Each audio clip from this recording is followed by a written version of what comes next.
I'm gonna be taking everyone to Vietnam today. We're gonna do the Ha Chieng loop. It's gonna be fun. Let's go. Yo! Thank you.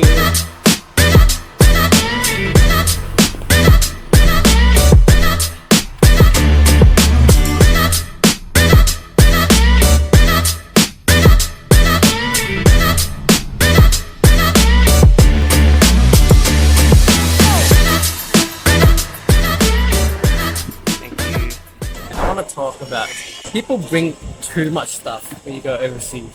When I checked in, there was like the longest line. It goes from like E to like G, and there was like people comes out to like to the side. Anyway, the line was really long. There's nothing that you need that wouldn't fit in one of these bags. You can bring stuff home after you finish going overseas. You know, you get a bag then, but when you're going there, like, you just need to bring like a couple clothes. That's it. What do you need?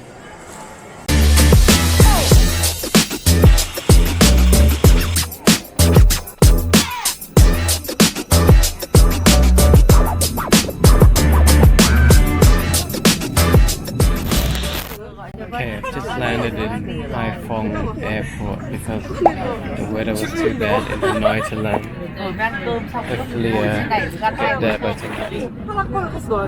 3 hours later. Okay, just landed in Hanoi finally. Gonna make my way to the hotel now and yeah, see you at home.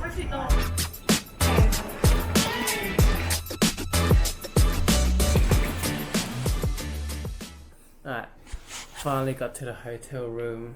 It's about 1:30 a.m. right now. So what happened was that I was supposed to get to Hanoi at about 10 p.m. but because the weather was really bad, they had to make a stop at Hai Phong, which is a different airport. I got here, it's about 12:30 and then another 40 minutes car ride to the hotel. I'm gonna get picked up in about 4 hours, so yeah, it's gonna go to sleep and see you then.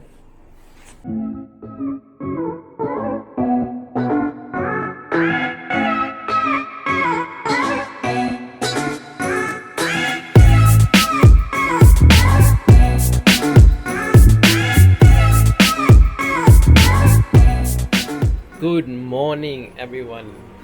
Okay, I woke up on time. So the plan today is I'm gonna take a van to Ha Giang. Probably gonna get there at 1 o'clock today, and then start the tour immediately. We'll see how it goes from there. See you down there. Alright, I'm in the cafe. They got a coffee here. Yeah, look at that. Oh yeah. You look at here, it's got hot water underneath too. It's really cool. Keep the coffee warm. Just gonna give it a go. Oh my god!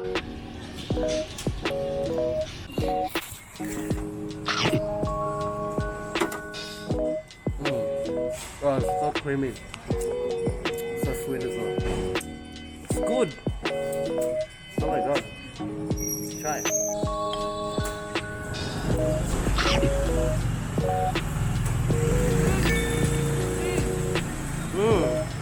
Good, right? Has like a hint of chocolate in there. I think it's chocolate and coffee.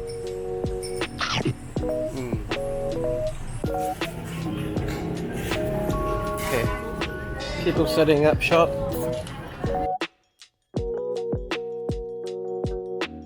Okay, it looks like there's some middle-aged ladies doing some dancing. Tai Chi going on.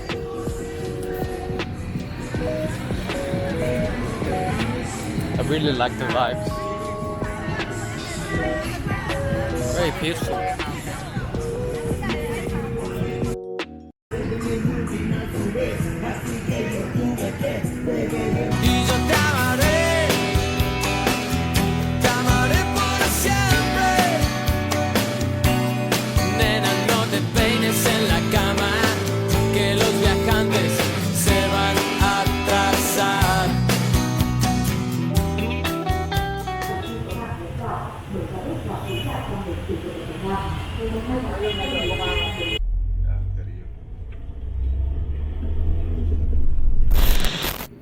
Xin Chao from Ha Kieng, Vietnam.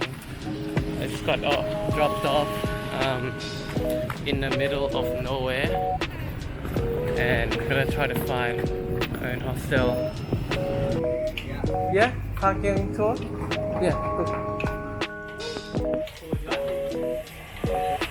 Okay. Let's go.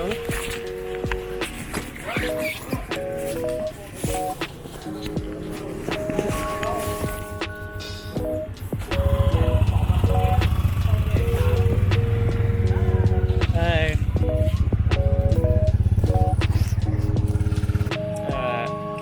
Made it to the start of the tour. This is our bikes.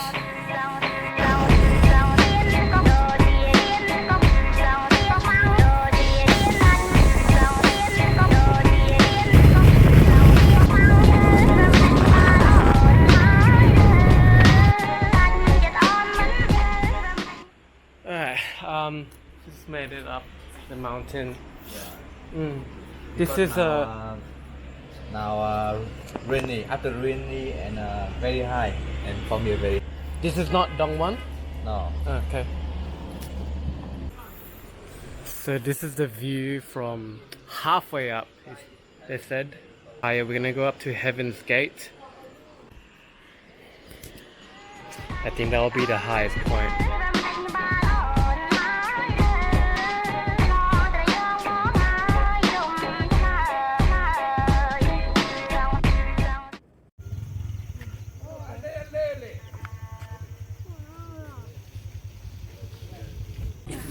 Alright, just made it to Heaven's Gate. My language, Your Thai people. oh yeah, Yeah. your people, Yeah. Thai people. My ethnic. My ethnic. Cool. This is up the mountain. No. They are living around here. Oh, okay. Later we go back in the Yên Yinming. Yeah, in Okay. What's Yinming? What's that Yinming? This Yin. town? Yeah, in town.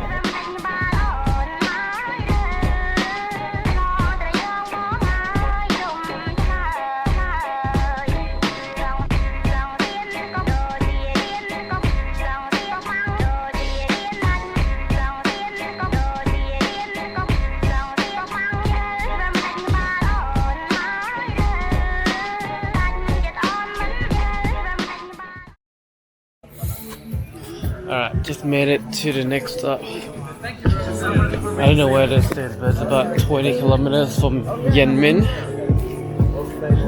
Just a view. Crazy view. So this is where they raise the bees and collect the honey. Can't really see it from the footage, but anyway. Yeah, the small book.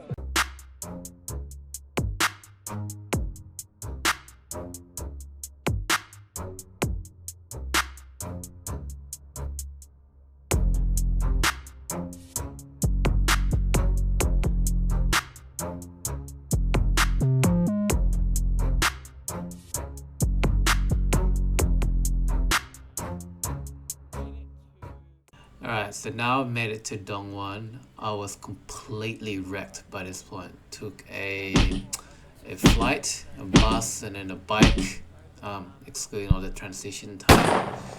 So I was on the way to the massage here. Just gonna skip to tomorrow.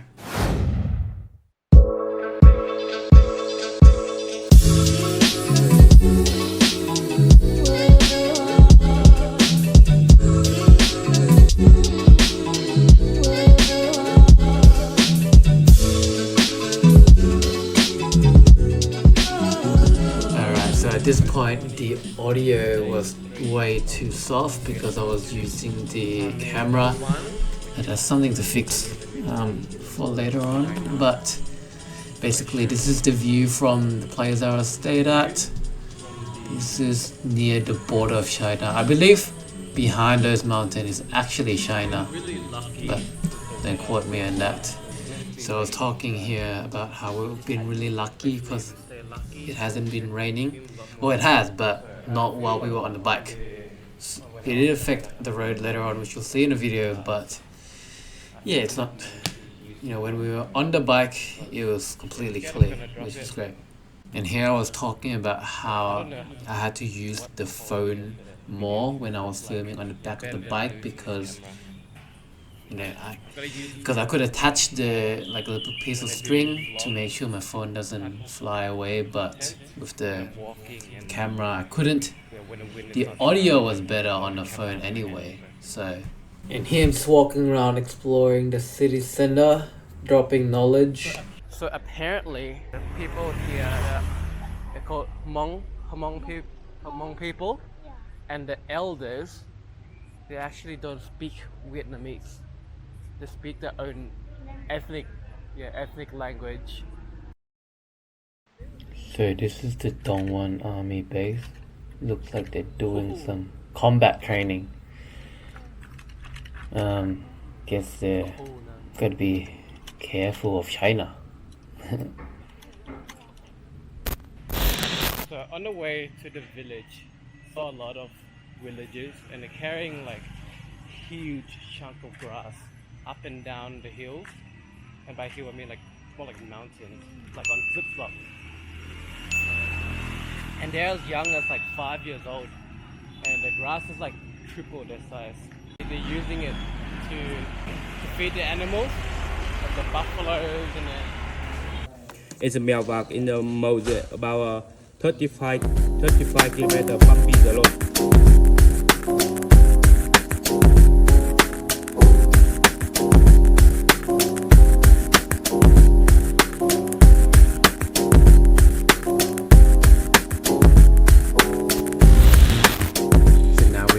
quick hike to take photos. So the walkway didn't look too scary from the footage, but I was shitting myself because first of all I was wearing this sports shoe which was slippery as hell, and from the video you see I was wearing this plastic wrap to protect myself from the rain, which didn't help with the grip at all. And on the walkway, like over here, it's actually a drop, and it goes all the way, well, it goes really far down, and the slippery, plus you're holding the phone on one hand and I don't have any sense of balance, made a bit scary.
So this is the Mèo Vạc Visitor Center. It's got a really nice view, which I'm gonna show in a second.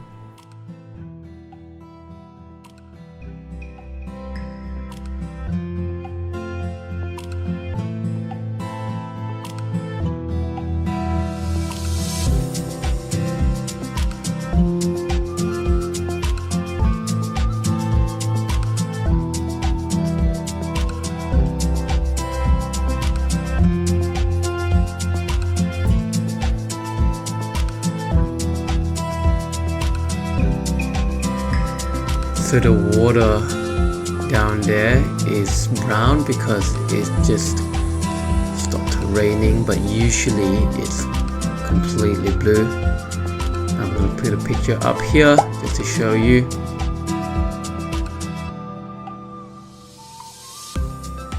So over here I should have filmed with my phone because the camera didn't capture the audio at all. But anyway, I was talking about how, you know, we've been really lucky because the weather has been really good, because it hasn't rained when we were meeting at all.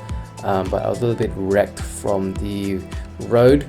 Little did I know though that it was gonna get a lot worse. After Pampilor. 35 kilometer bumpy the road. The bumpy the road.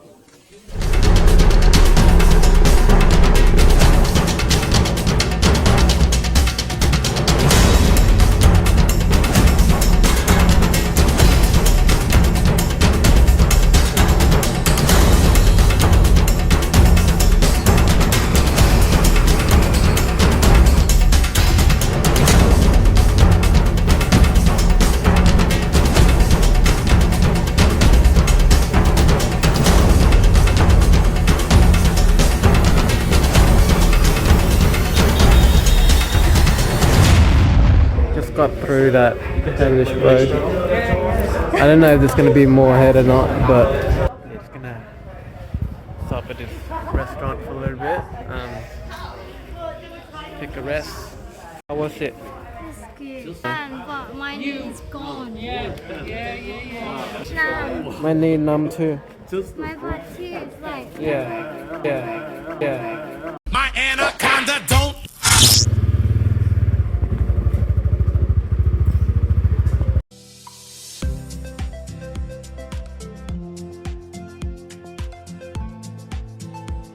Okay, so this is the last stop before we get to Lugai village. One thing I really like about the loop, apart from the dramatic landscape, is that there's varying microclimate and ecosystems. So you've seen mountain, river, forest. This one here is a bit more like a cast from the Jacket Peaks. At Dugai village, you'll see more of an indigenous village feature as well. So you definitely won't get bored. You're in a zombie apocalypse, this place would be safe, you know. Yeah. Because you can just grow your own vegetables. And there's not a lot of people. But they can't get here. Tired. Tired. Too tired. Too tired to get here.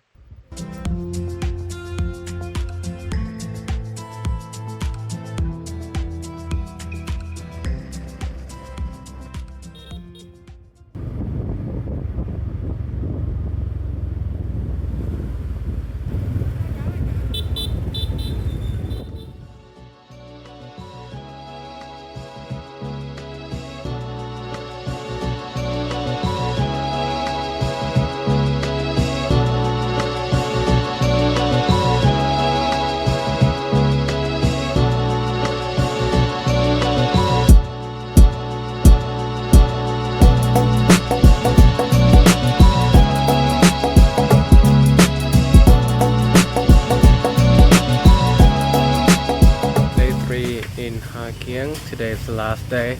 Yeah. We're gonna go to Samson to watch some handmade stuff. It's gonna be bumpy again, so looking forward to that. And we're going to fish off at the hotel where we start, and then take another 7-8 hour fan ride home to Hanoi, and then yeah, go from there. I have with me 2 tour guides. We're gonna walk around a little bit.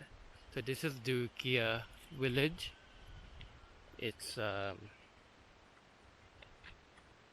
village. Yeah. Alright. Where are you taking us, boy? This way? Okay, this way. Alright, so I guess we're going this way. So this village, I think they grow a lot of rice. So this water, what they said was that they store this water for when it's dry, and then they can use it to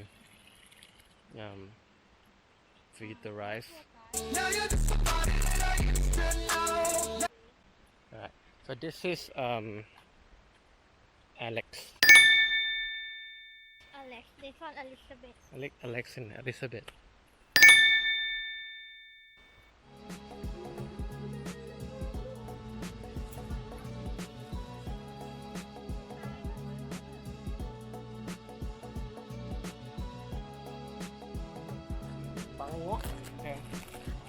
find a tour guide again, we might give them a tip.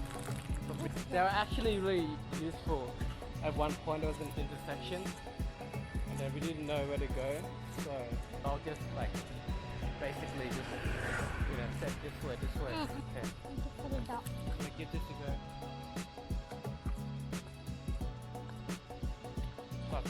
So this is literally just bread and butter. It was really oily. Wasn't bad though. It was only like what, 60 cents or something. Not bad. Yeah. That's not But yeah, you get what you pay for. altogether cost 10. See you then. Bye. Oh, where were you, man? I'm here. Alright. There's your payment for taking us here. Thank you. So this is the village market. You can see there's a lot of people in traditional clothing. They basically go up the mountain, get all the resources and come down here and sell it. There's also things from the local town as well, but they've got really cool stuff here. Like you can see here, there's a tiger paw and pelt. They've got turtle shells as well and all this other cool stuff. I've got no idea where they've got them from there because I don't think there's any tigers up in these mountains. But they also have live animals like chicken, they've got ducks, buffaloes, goats. They even have little kitties for pet reason, of course. And over here they've got, it's basically a buffalo auction, and I think they're gonna make more buffaloes. This one's an absolute unit. Feel a bit bad for him though. It's just tied to the pole. Anyway, so these buffaloes, I think they go up to like 1 to 2k AUD. Don't quote me on that though, I could be completely wrong. It's not a, but yeah, I think it's around 1 or 2 grand. Yeah. So if you want to buy a buffalo, come here.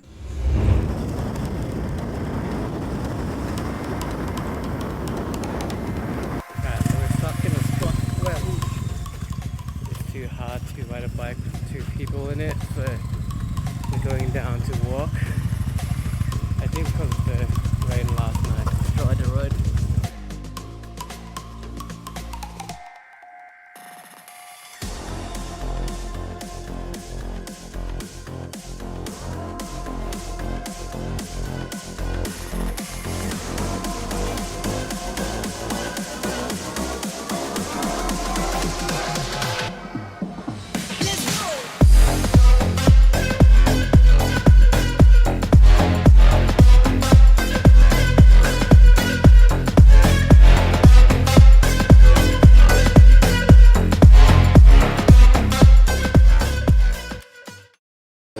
What happened was the rain last night took all the rocks from the mountain and pushed it all the way down to the road, and that's what happened.